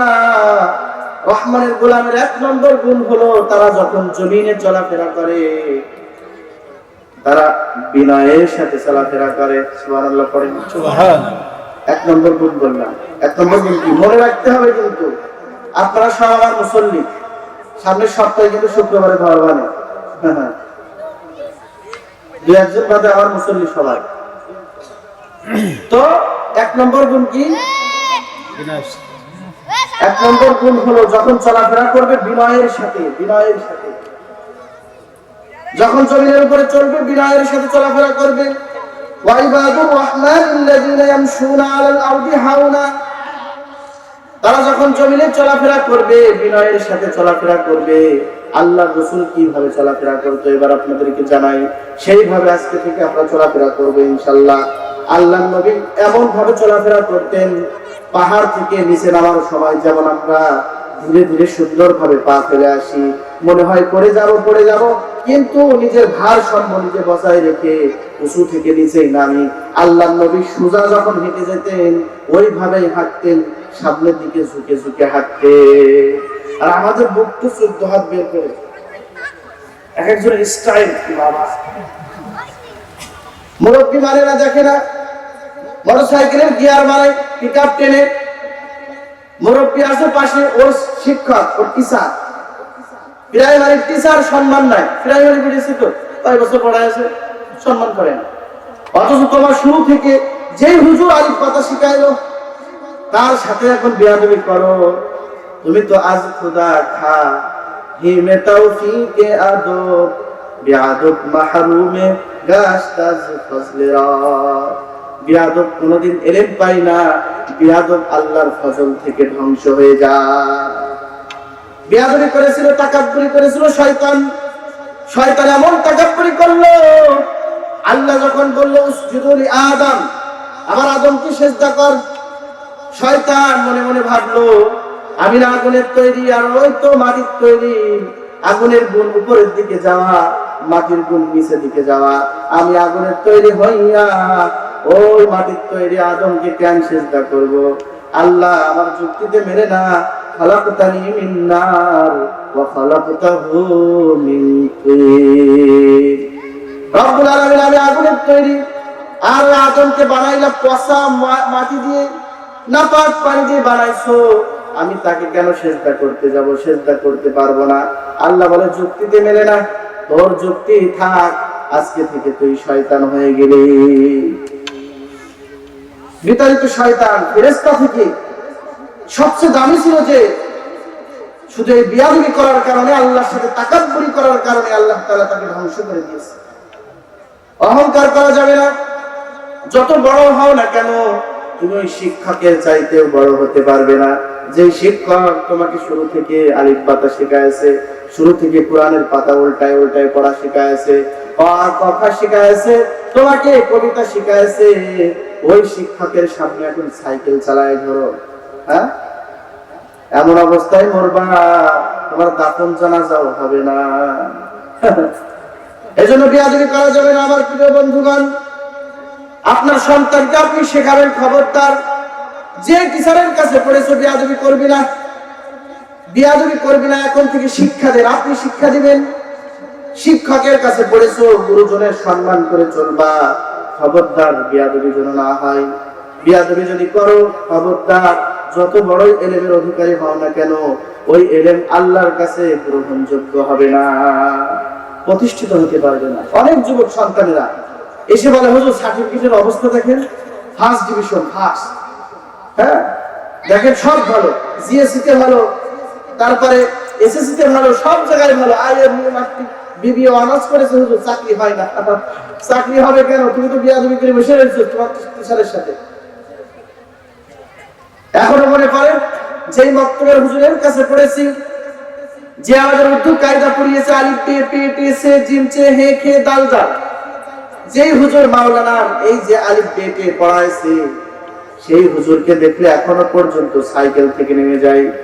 যে হুজুর আমাদেরকে, যে স্যার আমাদেরকে প্রাইমারিতে পড়িয়েছে, 5 পর্যন্ত পড়েছিলাম, সেই টিচার গুলো এখনো নামাজ পড়তে পারেনি, দাড়ি রাখতে পারেনি, কিন্তু এমন হয়ে গেছে, বড় হয়ে গেছে, তারা মুরব্বী হয়ে গেছে, এখনো পর্যন্ত শিক্ষকের সামনে যখন যাই নিজেকে মিটাই দিয়ে তারপরে স্যারের সাথে দেখা করি। স্যার বলতে বাধ্য হয়েছে যে কত শিক্ষককে মারলাম, পিটাইলাম, কত ছাত্রকে পড়াইলাম, কিন্তু হাতে গোনা কয়েকজন বাদে, তার মধ্যে তুমি ছাড়া আমাকে আর কেউ সম্মান করে না। ভালো থাকি কি এমনি? টাকা পয়সা না থাকতে পারে, বাবা গাড়ি না থাকতে পারে, খুব ভালো, খুব ভালো আছে, শান্তি আছে, হৃদয়ে পরিজার শান্তি আছে। বিয়াদবি করলে তার জায়গা কোথাও হয় না। নিজেরাও করবেন না, সন্তানদেরকেও করাইতে বলবেন না। আমি বলছি না আমাকে সম্মান করেন, আমি আপনাদের হয়তো কারো সন্তানের সমতুল্য। বলছি যে অনেক সময় দেখবেন যে টিচারের কাছে পড়েছে, ওই টিচারের বিরুদ্ধে বিভিন্ন নানান অভিযোগ করে, আছে না নাই? এগুলো করতে দিবেন না। ভুল ভ্রান্তি হতেই পারে, ভুল ভ্রান্তি মানুষ করে। শিক্ষক যা করেছে হয়তো ছাত্রের ভালোর জন্যই করেছে। এজন্য বন্ধুগণ, যে কথা বলছি, টাকার পরি অহংকার করা যাবে না। 1 নম্বর গুণ হলো, যারা আল্লাহর গোলাম দাবি করতে চায় তাদের 1 নম্বর গুণ হলো, জমিনে যখন চলাফেরা করবে তখন তারা বিনয়ের সাথে চলাফেরা করবে, হাঁটবে বিনয়ের সাথে হাঁটবে, যখন হাঁটবে তখন ধীরে ধীরে হাঁটবে, মধ্যপন্থা অবলম্বন করবে, এমন ভাবে হাঁটবে জোরেও না আস্তেও না, মধ্যপন্থা। আল্লাহর রাসূল সব সময় তিনি মধ্যপন্থায় হাঁটতেন, আর মাটির সাথে ঝুঁকে ঝুঁকে হাঁটতেন। মনে হতেন আল্লাহর নবী কিছু হারিয়ে ফেলেছেন, এ কারণে খুঁজছেন। আর আমরা হাঁটি এমন, এদিকে দেখি কে আছে, ওদিকে দেখি কে আছে, ঠিক না? এভাবে হাঁটি, আর নিজের বুকটা খোলায় দিয়ে এইভাবে মানুষের সালামের উত্তর নিয়ে আস্তে আস্তে। আমি মনে করি যে আমাকে সালাম দিতে আমি তো হুজুর না, কিন্তু না, এটা অহংকার বাদ দিতে হবে, টাকার পরিবার দিতে হবে, অহংকার বাদ দিতে হবে। বিনয়ের সাথে জমিনে যারা চলাফেরা করে তারাই হলো কার গোলাম। আল্লাহ ওই কথাই বলছে, যারা বিনয়ের সাথে জমিনে চলাফেরা করে তারাই হলো আমার গোলাম। আর আমি আল্লাহ ওই গোলামদের এই দুনিয়ার 10 দুনিয়ার মতন বড় একটা জান্নাত দিব। আমি তো জানি না পাবো কি পাবো না, আল্লাহ তোমার দেয়া সেরা জান্নাত। আমি তো জানি না পাবো কি পাবো না, আল্লাহ তোমার দেয়া সেরা জান্নাত। আমি শুধু জানি নরকের অগ্নি সইতে পারবো না কোনদিন রাত। আমি তো জানি না পাবো কি পাবো না, আল্লাহ তোমার দেয়া সেরা জান্নাত। আল্লাহুম্মা আমিন। জান্নাত যদি পাইতে চাই তাহলে এই গুণ অর্জন করতে হবে। সম্মানিত বন্ধুরা, আজকে থেকে আপনি বিনয়ের সাথে জমিনে চলাফেরা করবেন, বিনয়ের সাথে চলবেন। মনে হবে আপনার গায়ের মধ্যে কোনো শক্তি নাই, এমন ভাব দেখাবেন না যে আপনি একেবারে কি হয়ে গেছেন। আমি আজকে থেকে এই গুণে গুণান্বিত হব ইনশাআল্লাহ। তারপরে আল্লাহর গোলামের 2 নম্বর গুণ হলো, ওয়াইবাদুর রহমানিল্লাযীনা ইয়ামশুনা আলাল আরদি হাওনা। 1 নম্বর গুণ, ওয়াইযা খাতাবাহুমুল জাহিলুনা ক্বালু সালামা। ওয়াইযা খাতাবাহুমুল জাহিলুনা ক্বালু সালামা। 2 নম্বর গুণ হলো, কেউ যদি তাকে গালাগালি করে, গালমন্দ করে, তাকে বাজে কথা বলে, শুয়ারের বাচ্চা বলে গালি দেয়, আছে না নাই? ফাটার মতন গালি দেয়, বিভিন্ন মা বাপ তুলে পর্যন্ত গালি দেয়। এই গালি দেওয়ার পরে ওই গালিকে সে সহ্য করবে, পাল্টা গালি সে দিবে না। রহমানের গোলাম হবে তারা যারা গালি খাবে বাট গালি দিবে না। বুঝতে পেরেছেন? গালি খাবেন, গালি দিবেন না। আমাদের অবস্থা এমন, কেউ গালি দিলে ও কাজ করে বাকি সব শুধু অতটুকু বলেন, তার আগে আমার সব বলা শেষ। যত গালাগালি আছে সবটার উল্টানো সব পাতা উল্টানো শেষ। আল্লাহ রাসূল বলেছে, মান সামাতা নাজাত, যে চুপ থাকে সে নাজাত পেয়ে যায়। চুপ থাকো, যদি তুমি জবানের হেফাজত না করতে পারো চুপ থাকো, কিছু বলার দরকার নাই। নবীজি বলেছেন, যদি দুইটা জিনিসের তুমি জিম্মা দাও, আমি আল্লাহর নবী তোমাকে জিম্মা নিলাম তোমাকে জান্নাতে নিয়ে যাওয়ার জন্য। নবীজি বলেন, একবার বলবেন, সাথে সাথে আপনার কবরে আযাব মাফ হয়ে যাবে। যাদের বাবা মা মারা গেছে তাদের বলবো, 100 বছর বা 100 দিন পার হয়ে গেছে, যুগ কি যুগ পার হয়ে গেছে, বাবার কবরের কাছে যাও না, একটা বারের জন্য হলে যাও। আর পর রব্বির হামহুমা কামা রাব্বায়ানি সগীরা পড়তে দেরি হবে, রব্বুল আলামিন তোমার মা বাবার কবরের আযাব মাফ করতে দেরি করবে না। কথা বুঝেছেন তো? এজন্য সম্মানিত বন্ধুগণ, মুমিন যারা হবে, আল্লাহর গোলাম তারা, যারা গালি খাবে পাল্টা গালি দিবে না। আল্লাহর রাসূল কখনো গালি দেননি। 63 বছর জিন্দেগি তিনি পার করেছেন, গালি দেওয়া তো দূরের কথা, একটা মিথ্যা পর্যন্ত আল্লাহর নবী কোনদিন বলেনি। বিশ্ব রেকর্ড করেছে। কখনো তিনি মিথ্যা বলতেন না, কখনো মিথ্যা বলতেন না। কেউ গালি দিলে তিনি সহ্য করতেন। তায়েফের জমিনে তিনি দ্বীনের দাওয়াত দিয়ে নিয়ে গেলেন। মক্কার মানুষ যখন তাকে সকলে অস্বীকার করলো, হে মুহাম্মদ দ্বীনের দাওয়াত দিতে পারবে না, চলে যাও চলে যাও, নিজের চাচারা তাকে অস্বীকার করলো। যেই চাচারা 40 বছর পর্যন্ত তাকে আল আমিন উপাধি দিল, ওই চাচারাই তাকে বিতাড়িত করে দিল, বের করে দিল, আঘাত করলো, কষ্ট দিল। আল্লাহর নবী কষ্ট সহ্য করতে না পেরে তায়েফের জমিনে গেলেন। তায়েফের জমিনে বড় বড় লিডারের কাছে গেলেন। যাওয়ার পরে তিনি বললেন, কুলু লা ইলাহা ইল্লাল্লাহ তুফলিহুন, যদি তোমরা লা ইলাহা ইল্লাল্লাহ বলো কামিয়াবি হয়ে যাবে। আমি দ্বীনের নবী মুস্তাফা, আমাকে মেনে নাও। বলতে দেরি কাফেরের বড় বড় লিডাররা তারা বলল, তোকে আল্লাহ নবী পাঠাইছে, তোকে ছাড়া আর কেউ কি পাইনি, তোকেই নবী হিসেবে পাঠাইতে হলো। নাউজুবিল্লাহ পড়েন। আল্লাহর নবীর উপরে বিভিন্ন দিক থেকে তারা বাজে কথা, বাজে মন্তব্য। আল্লাহর নবীকে বিতাড়িত করে তায়েফ থেকে বের করে দিল। শুধু এতটুকু করেই শেষ করলো না, তায়েফের কচি কচি সন্তানদেরকে বলল, যা যা, মক্কা মদিনা থেকে পাগল এসেছে, মক্কা মদিনা থেকে পাগল এসেছে, ওই পাগলকে পাথর মারতে শুরু করলো কাফেররা। কাফেরের চালাচা মুনকারা, কাফেরের বাচ্চারা পাথর মারতে শুরু করলো। আল্লাহর নবী পাথর খাইতে পারে না। সারা শরীর, যে শরীরের মধ্যে কখনো মশা মাছি বসে নাই, ওই শরীরটা ক্ষত বিক্ষত করে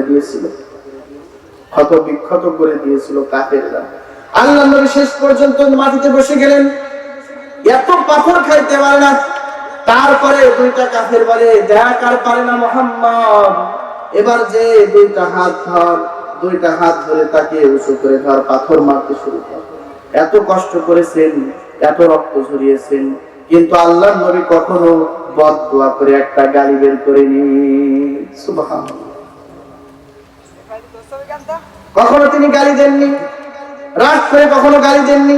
আর আমরা শুধু থাকার মতন কাজায়, শুধু গালি থাকি। আরে আল্লাহ, সেদিনকে দেখলাম একজন নিজের মাকে গালাগালি করছে। অনেক হুজুর আছে গালাগালি করে নাকি? কি করে না? হুজুররা গালাগালি করে না? অনেক হুজুররা গালাগালি করে। ইমাম সাহেব, হাফেজ মাওলানা আবার গালাগালি করে। চুপ থাকো, নাজাত পেয়ে যাবে। জবান অপবিত্র করো না। অপবিত্র জবান আল্লাহ পছন্দ করে না। ওই জবানে আল্লাহ গালাগালিও করবা, আবার আল্লাহকে রব বলে মানবা, আল্লাহ ওটা পছন্দ করে না। তাহলে মুমিনের এই যে ইমানদারের এই কে উঠছে, কে উঠবে না, শেষ করে আজকে দোয়া করে যাবো ইনশাআল্লাহ। শেষ করে দিচ্ছি খুব দ্রুত এবার, ঠিক আছে? 3 নম্বর হলো, ওয়াইদা খাতাবাহুমুল জাহিলুনা ক্বালু সালামা, রহমানের গোলামের 3 নম্বর গুণ হলো ওয়াল্লাযিনা ইয়াবিতুনা লিরাব্বিহিম সুজদাও ওয়া কিয়ামা। রাত্র গভীর হয়ে গেলে গান বাজনা না শুনে মাহফিলের ময়দানে বসে তারা হলো কি? তারা হলো কি বলেন? তারা হলো রহমানের গোলাম। এখন মনে করতে পারেন হুজুর এটা তাফসীর। হ্যাঁ, এইভাবেই ওয়াল্লাযিনা ইয়াবিতুনা লিরাব্বিহিম সুজদাও ওয়া কিয়ামা। রাত্র গভীর হয়ে গেলে কিছু মানুষ গুনার জন্য চলে যায়। কেউ ডাকাতি করে, কেউ চুরি করে, আবার কেউ ঘরের কোণে যায় নামাজ বিছায়ে সিজদায় লুটে পড়ে। কথা বলেন ঠিক কিনা?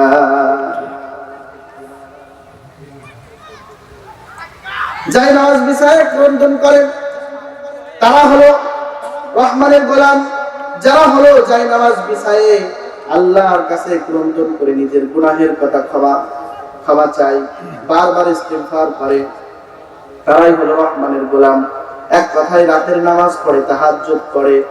তাহাজ্জুদ যারা পড়ে তাদের ব্যাপারে কোরআনে এসেছে সুন্নাতা মান ক্বাদ আরসালনা ক্বাবলাকা মির রুসুলিনা ওয়ালা তাজিদু লিসুন্নাতিনা তাহওয়িলা। যারা তাহাজ্জুদ পড়ে তাদের মাকাম আল্লাহর কাছে অনেক দামি হয়ে যায়। তাতাজাফা জুনুবুহুম আনিল মাযাজি'i يدعون ربهم خوفا وطمعا ومما رزقناهم ينفقون। যারা আল্লাহর ভয়ে শেষ রাতে 2 রাকাত নামাজের জন্য দাঁড়িয়ে যায় তাদের ওই চক্ষু কোনদিন জাহান্নামের আগুন দেখবে না। নির্জনে যে ক্রন্দন করেন, গুনাহের কথা স্মরণ করে যারা ক্রন্দন করেন, যারা বাক্যে বলে আল্লাহ জীবনে অনেক গুনাহ করে ফেলেছি, রব্বানা যালামনা আনফুসানা ওয়া ইল্লাম তাগফির লানা ওয়া তারহামনা লানাকুনান্না মিনাল খাসিরিন। এই দোয়াটা শুনতে শুনতে আমাদের সাধারণ মানুষদের মুখস্থ পর্যন্ত হয়ে গেছে, কিন্তু এর ফজিলত সম্পর্কে এখনো পর্যন্ত আমরা অনেকে অজ্ঞ আছি। কথা বলেন ঠিক কিনা? বাবা আদম অপরাধ করলেন, জান্নাতে একটা ভুল করলেন, ফল খাইতে নিষেধ করলেন। শয়তানে মা হাওয়াকে ধোঁকা দেওয়ার পরে আদম সহ ফল খাইলেন। আল্লাহ বললেন, যাও, আমার কথা অমান্য করেছো, ফল খাওয়া তোমাদের জন্য হারাম না, বরং আমি নিষেধ করেছি তাই হারাম। যেহেতু এটা করে ফেলেছো আর জান্নাতে থাকতে পারবে না, দুনিয়া নামক জায়গায় চলে যাও। দুনিয়ায় ফেলে দিলেন।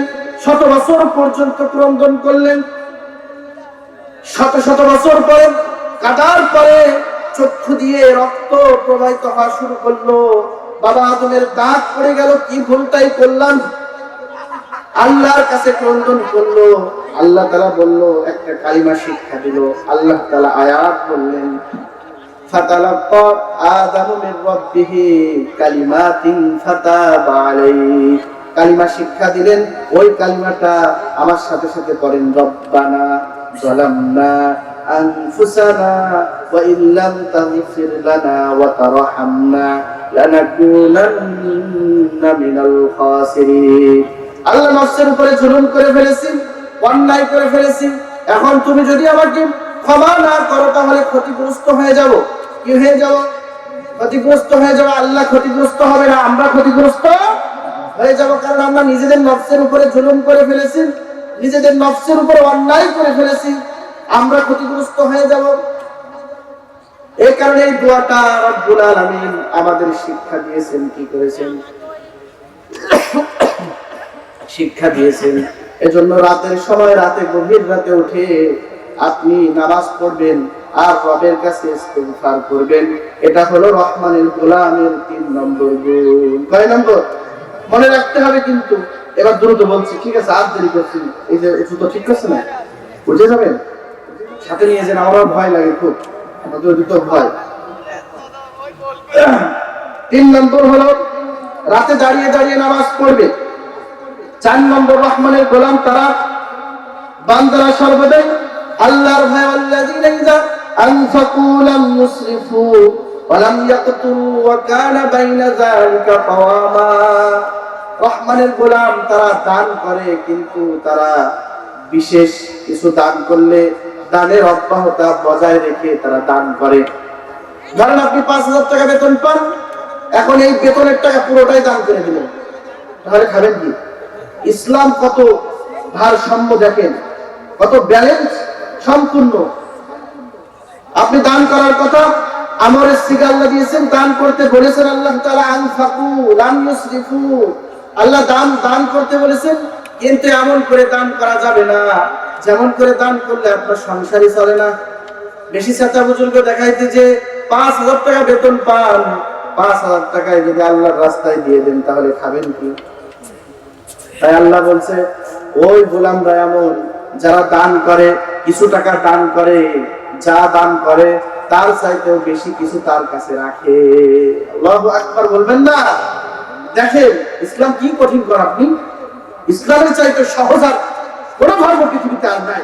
ওমাই ইয়াবতাগি গায়রাল ইসলামি দীনান ফালা ইউকবালা মিন ওয়া হুয়া ফিল আখিরাতি মিনাল খাসিরিন। ইসলাম এটা মনোনীত ধর্ম আল্লাহর কাছে, এখানে মনোনীত ধর্ম বিধায় যে এই বিধানগুলো জানবে তারাই খুশি হয়ে যাবে। কি বিধান? যে সব দান করতে নিষেধ করেছে, সব দান করা আল্লাহ নিষেধ করে, সব দান করো না। আছে এখন 500 টাকা, মাত্র 5 টাকা দান করেন, আপনার তো সংসার চালাতে হবে। 1000 টাকা আছে, আপনি 100 টাকা দান করেন, এখন 1000 টাকা পুরোটাই ধরে দিলে আপনি খাবেন কি? তারা দানের বিশেষ বিষয়গুলো তারা বজায় রাখে। এটা হলো মুমিনের 4 নম্বর গুণ। 5 নম্বর গুণ হলো তারা অপচয় করে না। ইন্নাল মুবাযযিরিনা কানু ইখওয়ানাশ শায়াতিন। অপচয়কারী কাদের বন্ধু? শয়তানের বন্ধু। আমরা অপচয় করি কি করি না? আমাদের মধ্যে অনেকে আছে অপচয় করে, অপচয় করে নিজে খেতে পারে না তো অপচয় করে দেয়। চলে যাচ্ছেন এটা সংকল্প করছে হুজুর, কয়টা বাজে হুজুর?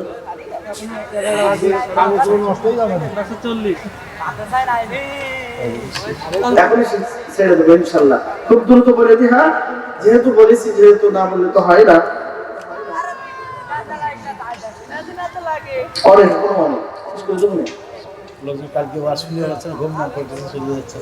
জোর করে বসায় রাখছি আমি, এখন চলে গেলে আমার তো চেনে, আমি তো বাইরে না, তো চেনে দেখা যাচ্ছে চলে গেলে থাক। আর বাকি যেগুলো আছে জুম্মার বয়ানে আলোচনা ইনশাআল্লাহ করবো। নাকি কি আপনারা কি করেন?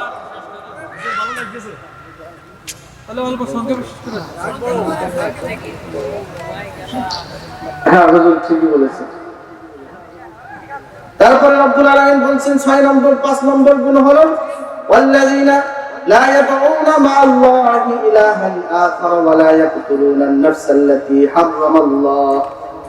5 নম্বর গুণ হলো রহমানের ওই ব্যক্তি, যেই ব্যক্তি কাউকে অন্যায়ভাবে কতল করে না, হত্যা করে না, কাউকে অন্যায়ভাবে হত্যা করে না। হত্যা আমাদের সমাজে আছে না না?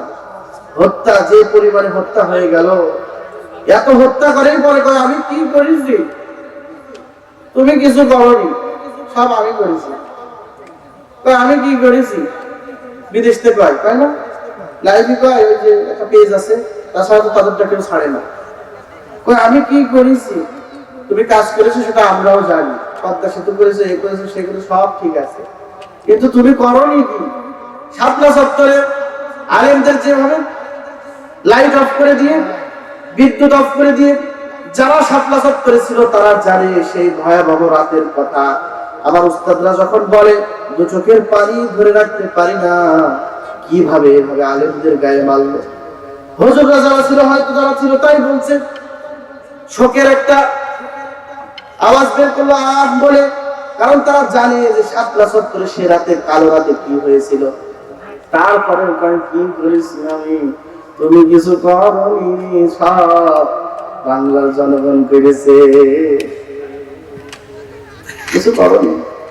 এত হত্যার পরে হত্যা, কত শত মানুষকে হত্যা করেছে, কত আলেমদের নির্যাতন করেছে, আয়না ঘর বানিয়েছে, আয়না ঘরের মধ্যে রেখেছে, আলেমদের আঙুল প্লাস দিয়ে তোলা হয়েছে, এমন অপরাধ করেছে। আমি বলছি না তুমি কাজ করনি, কাজ করেছো, পদ্মা সেতু, মেট্রো রেল, ভালো রাস্তা করেছো, ঠিক, সব মানতে রাজি। আলেমদের সাথে যদি বেয়াদবি না করতা তাহলে তুমি 40 বছর পর্যন্ত ক্ষমতায় থাকতে পারতা, 40 সাল পর্যন্ত। আলেমদের সাথে যারাই বেয়াদবি করেছে টিকে থাকতে পারেনি, কারণ আলেম এই দেশে আলেম দিয়েই চলে। আলেম বাদ দিলে এখানে কোনো জনসংখ্যা নাই। এত মাদ্রাসা এত মসজিদ, সেই দেশে আলেম নির্যাতিত হলে সেই দেশে ক্ষমতায় থাকা যায় না। অত ইজ্জু মান তাশা অত জিল্লু মান তাশা বিয়াদিকাল খায়র ইন্নাকা আলা কুল্লি শাইইন কাদির। বেইজ্জতির সাথে নিয়ে গেছে, এমন বেইজ্জতির সাথে নিয়ে গেছে, চলে যাওয়ার আগে কিছু সবাই বক্তব্য দিতে চেয়েছে, 15 মিনিট সময় দাও, ঘন্টার পর ঘন্টা লাইভ শো। যখন ক্ষমতায় ছিল বক্তব্য দিত, শুনতে হতো, টিভি চ্যানেলগুলো সবার হাজির থাকতে হতো। কিন্তু সেই সময় 15 মিনিট চেয়েছে, 15 মিনিট সময় দেওয়ার কোনো টাইম না। তাড়াতাড়ি যাও। রাজা খাওয়ার বিরানি, মাছ পাকাইছে, ডাল পাকাইছে, কত কিছু পাকাইলো, কিন্তু খাইতে জুলুম করা যাবে না, নির্যাতন করা যাবে না। যারা জালেম হয় আর যারা মাজলুম হয়, মাজলুমের দোয়ার মধ্যে কোনো ফাঁকা থাকে না। মাজলুম যখন দোয়া করে দেয়, আল্লাহর আসমানে দ্রুতগামী নক করে, বাধা থাকে না। মাজলুমের দোয়া, মাজলুম দোয়া করে দিয়েছেন, বদ দোয়া করে দিয়েছে। এত আলেম কত ছাত্রকে হত্যা করেছে আপনি জানেন না, তাই এখনো কন যে সে যে মনে হয় ভুলই হয়েছে। না, ভুল হয়নি। কত মাদ্রাসার শিক্ষককে হত্যা করেছে। এক ভারতের একটা নিউজ বলে, সেই রাতে, কালো রাতে ইরাক লাশ, তারা আলেম উলামার লাশ তারা উঠায় নিয়ে চলে গেছে, ভারত পাচার করেছে। নাউজুবিল্লাহ। কত উস্তাদ, কত ছাত্র হাটাজারি ছিল, দর্শে বসে থাকে, আবার সেই সাথী নাই। কি ব্যাপার, কোথায়? সেই রাতে গিয়েছিল সমাবেশে, আর ফিরে আসেনি। হাটাজারি মাদ্রাসা অনেক মা বাপ চলে এসেছে, এসে বলে আমার সন্তান কই গো?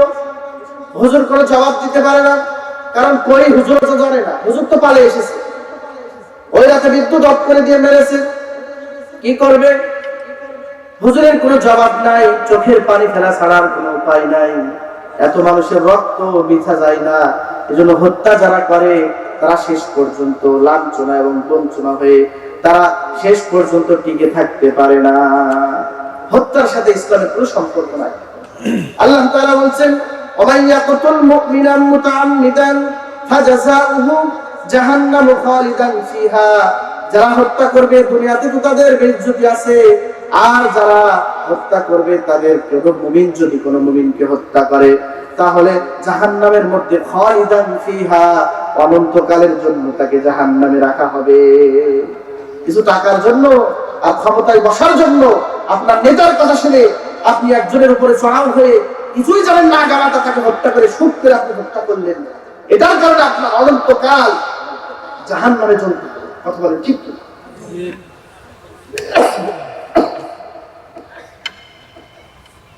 হত্যা এটা ইসলামে এলাও করে না। হত্যার সাথে ইসলামের কোনো সম্পর্ক নাই। হত্যা করবেন না, কারোর উপরে চড়াও হবেন না। যেখানে গালি দিয়া ইসলামে জায়েজ না, সেখানে হত্যা করবেন কি করে? দুনিয়াতে কিছুদিন ভালো থাকবেন, ক্ষমতার মসনদ পাবেন, তো এই কারণেই তো নেতার পিছনে দাঁড়ায় তো এই করেন, নেতার কথা শুনে। আপনার নেতাই তো আপনাকে জাহান্নামে নিবে। মাত্র 60-70 বছরের জিন্দেগি সুন্দর করার জন্য, কিছুদিন ভালো থাকার জন্য আপনি অনন্তকালের জিন্দেগি নষ্ট করছেন। কথা বলেন, কথা বলেন, এটা করবেন না। 6 নম্বর হলো, তারা কখনো মিথ্যা সাক্ষী দেয় না। কি করে না? মিথ্যা সাক্ষী দেয় না। ওয়ালা ইয়াজনুন, তারা জিনা করে না। 7 নম্বর, তারা জিনা করে না, জিনা থেকে তারা পরহেজ থাকে, জিনা করে না। আর আল্লাহ তাআলা বলছেন, খবরদার খবরদার, ওয়ালা তাকরাবুজ জিনা ইন্নাহু কানা ফাহিশা ওয়া সাআ সাবিলা। জিনা করো না, জিনার কাছেও যেও না তোমরা। এটা অশ্লীল কাজ। এটা কি কাজ? আমরা তো এটাকে মনে করি খুব ভালো কাজ। এটা সবচাইতে জঘন্য অশ্লীল কাজ, ঘৃণিত কাজ। চরিত্র নষ্ট হয়। আর একটা মুমিনের সবচাইতে সুন্দর জায়গা হলো চরিত্র।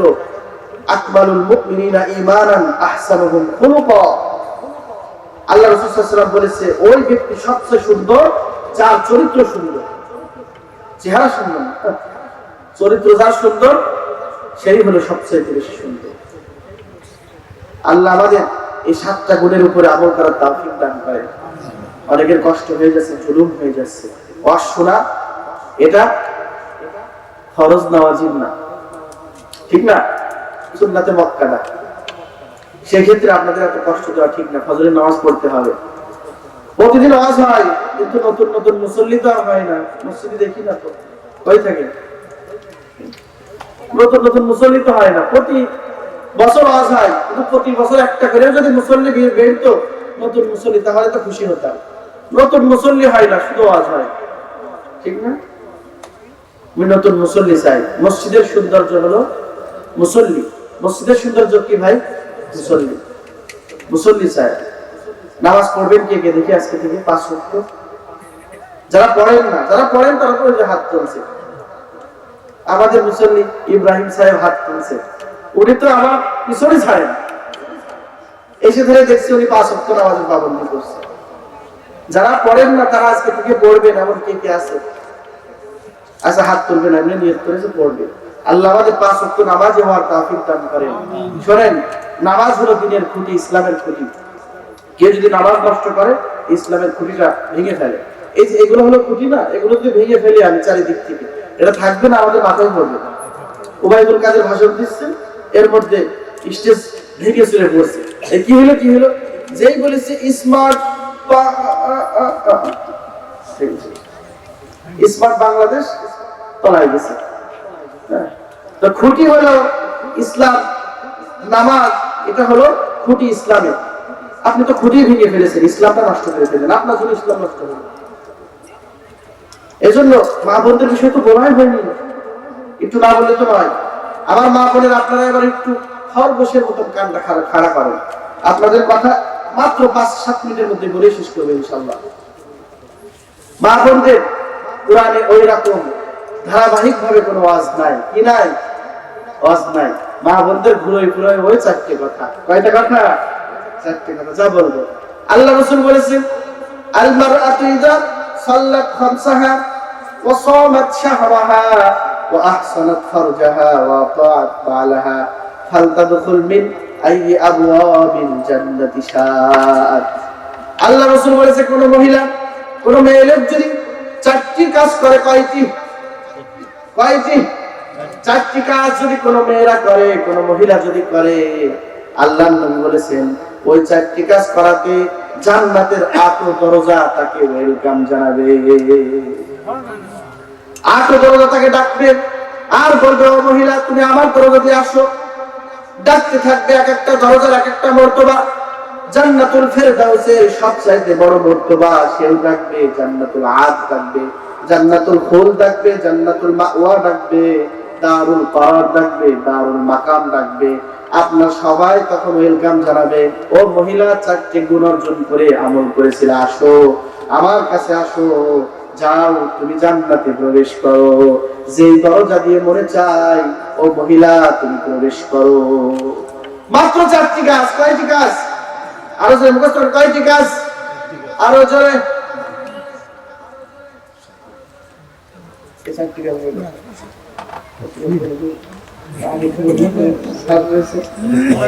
আল মারআতু ইযা সাল্লাত খামসাহা, 5 ওয়াক্ত নামাজ পড়তে হবে। মেয়েদের মাঝে মধ্যে আবার নামাজ থাকে না, মাসে প্রায় 7 দিন 10 দিন পর্যন্ত নামাজ থাকে না, অসুস্থ থাকে, মাত্র 20 দিন নামাজ পড়তে হবে, তাও পারে না। এত কাজ। এজন্য মা বোন একটা কথা মাথায় রাখবেন, সংসারের জন্য, সংসারের কাম করতে গিয়ে আপনি আপনার কবরটা নষ্ট করবেন না, কবরের আযাব আনবেন না। আপনি আপনাদের তো এমনি সহজ করে দিয়েছে। মা বোন বুঝতে চায় না, গীবত, শিকায়েত, পরনিন্দা, এই বুর কথা ওই বুর বলা, ওই ফুবুর কথা ওই খালার বলা, এগুলো বন্ধ করে একটু নামাজের দিকে মনোযোগী হন না আপনারা। আপনাদের তো 10 দিন নাই, আর আমাদের কোনো ছুটি নাই। আমাদের কোনো ছুটি আছে নাই? কোনো ছুটি নাই। নামাজ পুরি একদম শেষ। ফজর পড়ে আসলাম, জোহরের জন্য প্রস্তুত। জোহর পড়লে পড়ে না, জোহর পড়ে আসর, আসরের পরে মাগরিব, মাগরিব পরে ইশা, মানে টানা চলছে, শুধু ছাড় নেই। ঈদের দিনে পড়তে হবে, শ্বশুর বাড়ি গেলে পড়তে হবে, যেখানে যাই সেখানে আমাদের নামাজ আছে না নাই? আর মেয়েদের মাত্র 20 দিন নামাজ পড়বে, তাও পড়তে চায় না। সংসারের কাম করতে গিয়ে মা বোনরা নামাজ ছেড়ে দেয়। অথচ আল্লাহ রাসূল বলেছেন মহিলারা সবচাইতে বেশি জাহান্নামে যাবে, কারণ হলো তারা পরনিন্দা করে, গীবত শিকায়ত করে, অন্যের কথা দিলের তাল বানায় বলে। এই কারণে ওই মা বোনরা আল্লাহর জাহান্নামে যাবে। আল্লাহ রাসূল সাল্লাল্লাহু আলাইহি ওয়াসাল্লাম জাহান্নামে যাওয়ার পরে মিরাজে যাওয়ার পরে দেখলেন জান্নাত জাহান্নাম। জাহান্নামে যেয়ে দেখলেন নারীদের স্তরের মধ্যে, বুকের স্তরের মধ্যে বসি অবস্থায় তারা ঝুলন্ত আছে আগুনের উপরে। জিজ্ঞাসা করলেন জিবরাইল আমিন, এ কারা, এ কোন মহিলারা যে তাদের এই শাস্তি হচ্ছে? বলছে ওই মহিলারা যারা পরনিন্দা করতো, গীবত শিকায়ত করতো, এই পর্যন্ত তাদের কিয়ামত পর্যন্ত এমন আযাব হইতে থাকবে। এজন্য ও মা ও বোন, আপনাকে অনুরোধ করব 5 ওয়াক্ত নামাজ আপনি ঠিকঠাক ভাবে পড়বেন। পড়বেন তো মা, পড়বেন তো বোন। আর নিজের যদি মেয়ে থাকে তাহলে পর্দায় রাখবেন। এক হাদিসে আল্লাহর নবী বলেছেন লা তাদখুলুল জান্নাতা, আল্লাহ রাসূল বলেছে লা তাদখুলুল জান্নাতা, লা তাদখুলুল জান্নাতা, তারা জান্নাতে প্রবেশ করবে না যারা তিনটা কাজ করে। কয়টি কথা বল, আপনার কথাগুলো দ্রুত হয়ে যাবে। তিনটা কাজ যারা করে, 1 নম্বর সালাতুন কাদ হারামাল্লাহ, 3 ব্যক্তির জন্য জান্নাত আল্লাহ হারাম করেছে। 1 নম্বর মুদমিনুল খাম, যারা মদ পান করে। যারা কি করে? মদ পান করে। আপনার সন্তান মদ পান করে কিনা দেখেন, নেশা করে কিনা দেখেন। নেশার কারণে সমাজ নষ্ট হচ্ছে, কথা বলেন ঠিক কিনা? অমুকের ডাব চুরি, অমুকের নাইকেল চুরি, অমুকের বাড়ি থেকে চুরি, অমুকের থেকে চুরি, দোকান থেকে চুরি করে করে নেশা জাতীয় জিনিস কিনে খাচ্ছে বাগানে বসে। আর আপনি বাপ মনে করছেন আপনার সন্তান খুব ভালো, আপনি আপনার সন্তানের খোঁজ খবর রাখেন। একটা বাবা তার ছেলের সন্তানের খোঁজ খবর রাখবেন, একটা মা তার মেয়ের খবর রাখবে। মেয়ে কোথায় যাচ্ছে বোরকা ছাড়া। 2 নম্বর হলো পিতামাতার অবাধ্য সন্তান। 3 নম্বর হলো আদ-দায়ুসুল্লাযী লা ইউকিরু ফি আহলিহিল খাবাস, ওই ব্যক্তি যে নিজের স্ত্রীকে পর্দায় রাখতে পারে না, বেপর্দা অবস্থায় ছেড়ে দিয়েছে, ওই পুরুষ জাহান্নামে যাবে। তাকে দায়ুস বলা হয়। হাদিসের ভাষায় তাকে কি বলা হয়? দায়ুস বলা হয়। ওই দায়ুসের কপালে কখনো জান্নাত নাই। দায়ুস হতে পারে নামাজি, দায়ুস হতে পারে রোজাকারী, দায়ুস হতে পারে সিয়াম সাধনাকারী, তারপরে ওই দায়ুস জাহান্নামে যাবে। এজন্য পর্দা করার দরকার আছে না নাই? 5 ওয়াক্ত নামাজ পড়তে হবে মহিলাদের। আল মারআতু ইযা সাল্লাত খামসাহা ওয়া সামাত শাহরাহা, এবং রমজানে রোজা রাখতে হবে। ওখানেও যে কিছু রোজা কিন্তু মাপ আছে না নাই? আমরা 30টাই রেখে নেব, আর তারা কমই রাখে। পরবর্তীতে রাখার বিধান আছে, কোন কোন হাদিসে নাই। না রাখলে পারলো না, রাখলো না, কৈফিয়ত নাই। কত সহজ, ঠিক না? কত সহজ না? ওয়া সামাত শাহরাহা। 3 নম্বর ওয়া আহসানাত ফারজাহা, গোপন লজ্জাস্থানের হেফাজত করবে স্বামী ব্যতীত। এই গোপন লজ্জাস্থান কারোর কাছে ব্যবহার করবে না, উন্মুক্ত করে দিবে না। কিন্তু আমাদের সমাজের মহিলারা বুকের মধ্যে কাপড় থাকে না, পিঠের মধ্যে কাপড় থাকে না, ব্লাউজের এইভাবে আগে ব্লাউজ বানাইতে আমার মা বোন বা যারা ছিল নানি দাদিদেরকে দেখেছি 1 গজ কাপড় লাগবে, 1 গজের বেশি কাপড় লাগবে। আর এখন গিরে লাগে, এই গিরে কম নাকি? হ্যাঁ, কয়েক গিরে হয়ে যায়। কি অবস্থা, আর মশারি মনে হয়, সবকিছু দেখা যায়। নাউজুবিল্লাহ পড়েন, ঠিক কিনা? আবার ওই মহিলাগুলো ঘন্টার পিছনে বসে, স্বামী আছে, সব আছে, চুল ছেড়ে দিয়ে ঘোরাঘুরি করে, আছে না নাই? ও আল্লাহ রে, আল্লাহ রে, কোন দুনিয়ায় পাঠাইলা আমারে। ও আল্লাহ রে, আল্লাহ রে, কোন দুনিয়ায় পাঠাইলা আমারে। বর্তমানের পোলা মাইয়া সমান সমান মান, মগাই পিছে মগি সামনে, মগাই পিছে মগি সামনে, হোন্ডারি ড্রাইভার। আল্লাহ রে, কোন দুনিয়ায় পাঠাইলা আমারে। ও আল্লাহ রে, আল্লাহ রে, কোন দুনিয়ায় পাঠাইলা আমারে। বর্তমানের পোলা মাইয়া দেখো কি কারবার, লম্বা চুল কাটিয়া মাইয়া, লম্বা চুল কাটিয়া মাইয়া, মাথায় লাগাই ক্যাপ। আল্লাহ রে, কোন দুনিয়ায় পাঠাইলা আমারে। ও আল্লাহ রে, আল্লাহ রে, কোন দুনিয়ায় পাঠাইলা আমারে, ঠিক কিনা? আল্লাহ রাসূল বলেছে দুই শ্রেণীর মানুষ জাহান্নামে যাবে, তার মধ্যে ওই মহিলারা যারা ফিনে কাপড় পরে, টাইট ফিটিং বোরকা পরে আছে না নাই? আর এখনকার যে বোরকা, কালা বোরকা, শুধু চুপটা বের করে রাখে, দাঁত উঁচু, যদি মহিলাও হয় মেয়ের দাঁত উঁচু, কিন্তু বোরকার স্টাইল দেখে আরে আল্লাহ, যুবকরা শুধু ফিরে চায়। আমার বুঝতে ওইটা সুন্দর, নাউজুবিল্লাহ। কিছু লুচ্ছ আছে, বলি আর কি, ওর বউ সাদা সুন্দর হলেও ওই কালোটার দিকে, অন্যের বোর দিকে নজর। কেন রে ভাই? ওরটা সুন্দর আছে, তারপর নিজের বউ আর ভালো লাগে না। আসলে আমার মনটা এমন হয়ে গেছে আমাদের, ঠিক না? নিজের বউ এটা ভালো লাগে না, পরের বউ থেকে একটু ভালো লাগবে, কালো হলেও।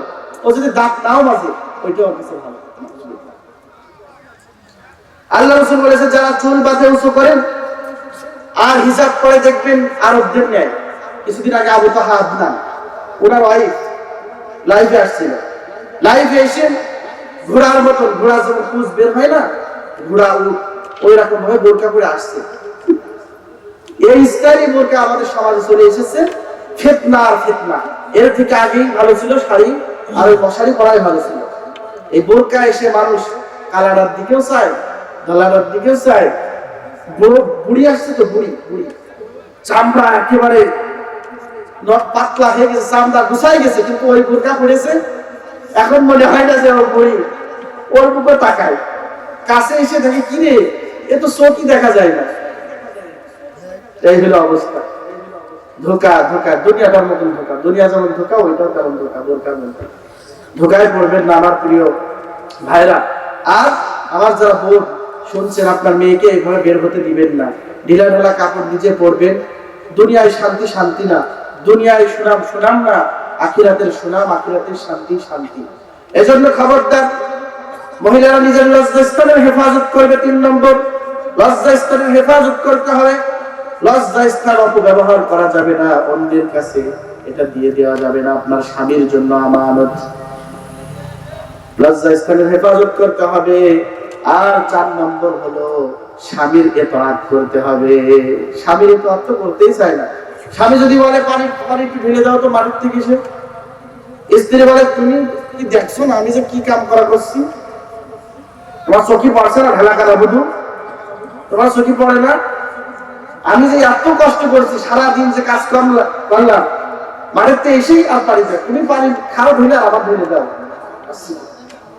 আবার কেউ অনেক বউ আছে স্বামীকে দিয়ে পা টিপায়, অথচ পা টেপতে কি স্বামীর পা টেপতে, অথচ উল্টো হয়ে গেছে এখন ডিজিটাল যুগ।